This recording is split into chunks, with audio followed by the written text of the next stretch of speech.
Now, to get your tip on the show, simply email me at property@skynews.com.au, putting Chris Gray in the subject line. Now, all tips that we show will receive a signed copy of my latest book, The Effortless Empire, so please ensure you include your mailing address as well. And we're still not sure if that devalues the book or actually increases value. You have to wait and see. Now, Shukri, you've brought some numbers with you, and we'll actually just pull them up on the screen now to actually go through kind of line by line, trying to show people exactly how the finances work together and what kind of refunds they might be able to get. So what we've got, which will come up on the screen any second, is a 500 grand property. Yep. Now, we're assuming here you roughly get about 4.5% rent return, so about $450 a week. The expenses, so things like strata fees, land tax, repairs and maintenance, quite often I believe are around 1% of the value, so about $5,000. Then, assuming that we've borrowed 100% of the money, i.e. using equity from another property, 500,000 at 7% interest at the moment, 35,000.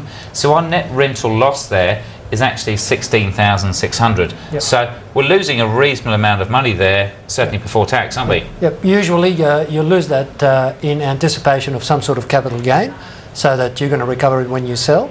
But in the process, you're actually losing cash, which is always hard.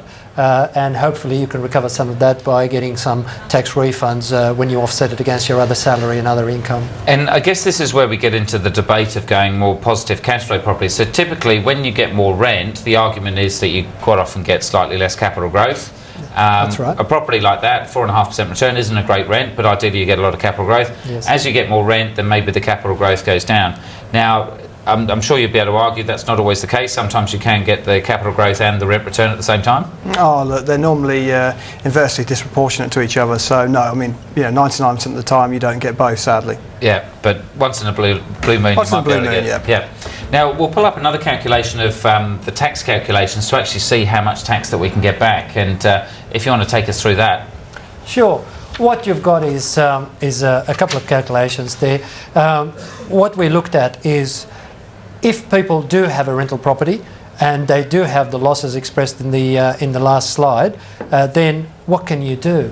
If you have to wait 12 months to get your refund at the end of the year, if you have cash, that's fine. But if you're pressed for cash and you want to make some repayments on interest, then you may ask the tax office for an application to vary your what the employer deducts from your PAYG withholding tax. Now, if you look at the summary there, look at the two comparisons before or after, you'll end up with the salary being 150,000. That puts you in the 38% marginal rate tax bracket. Then some work expenses, minus 2,000. And the rental loss is minus 16,600. Some depreciation, you won't actually pay that money, but you'll get a tax deduction for it. And that leaves you with a taxable income of 128,000 compared to 148. Now the difference of 19,600 is what will offset against your 150, and that will save you about $7,500 on the third column there. That's about $621 a month, and that definitely helps with repaying your interest or your loans or any of the expenses that go with property, such as rates, water, council, and sometimes land tax as well. Yeah, so from the previous position before, we're losing about 16,500, whereas now we're maybe losing about 9,000. Certainly slightly easier to, I guess, pay out of your wages. In cash flow terms, yes. Yeah. It helps you manage, and it helps you keep the property in some cases. There's a lot of younger people who need that just to keep holding the property while the value of the property keeps growing. Yeah. Now, if money is really tight, then is it best to do that variation form and try and get the money in your wages, or do most people end up just kind of spending it and it just disappears? No, a lot of my clients actually do apply for it. We prepare it for them.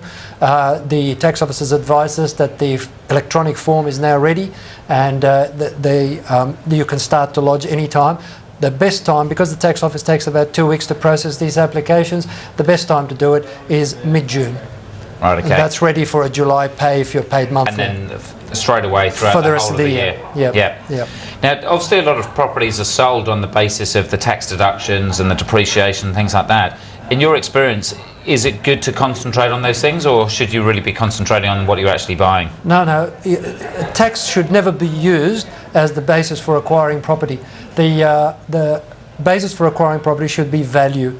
should be a good property that will give you value, either will grow or may produce a very large yield in cash terms. Because at the end of the period, you really want to recover some of your money back. If you make it just on the basis of tax, you may miss the items that are going to give you value. And that's great coming from an accountant to say you should be looking at the investment, not at the tax. Absolutely. Because so many accountants, it's tax. No, you can't do that. The tax will come either way you look, it's going to turn up, but you really must look at the value first. Sure.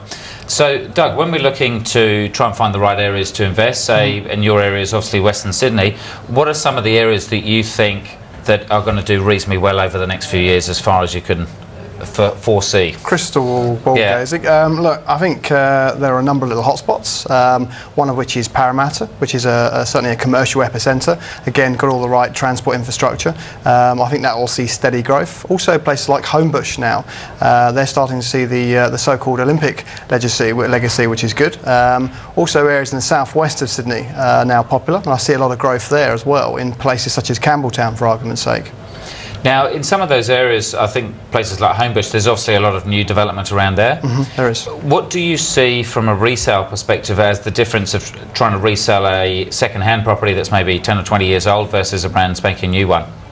Same kind of market or a bit different? It's not dissimilar. I think the gap has closed. I think it's personal preference, really. Some people like the shine of a new property, whereas others will see that a second-hand property will be slightly better value for money, I guess. Yeah.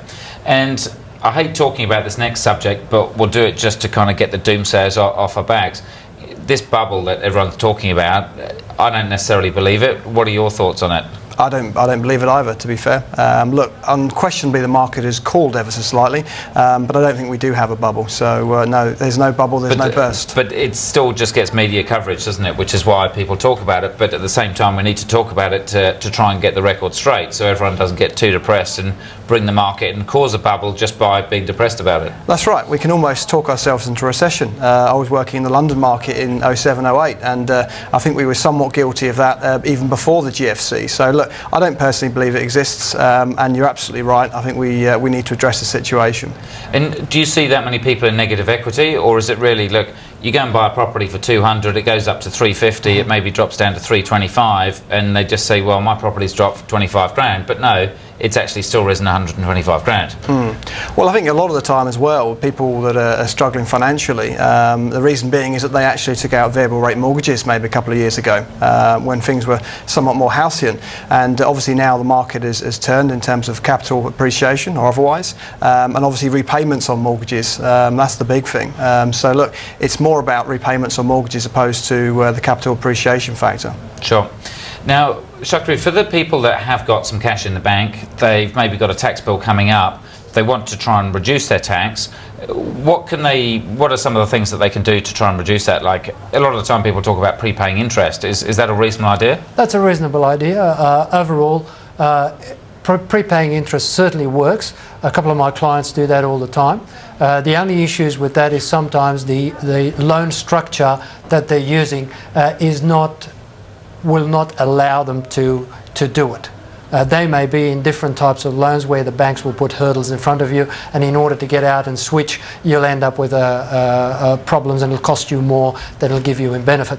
But if you don't have those problems, for example, a line of credit or issues like that, then you can prepay, organise with the bank. By all means, you get a deduction straight away. Then you can prepay your rates, your council rates, your water rates, a number of other repairs and maintenance. You might as well, if you have a high income and next year is likely to also be high, you might as well take the advantage in this year and keep going forward.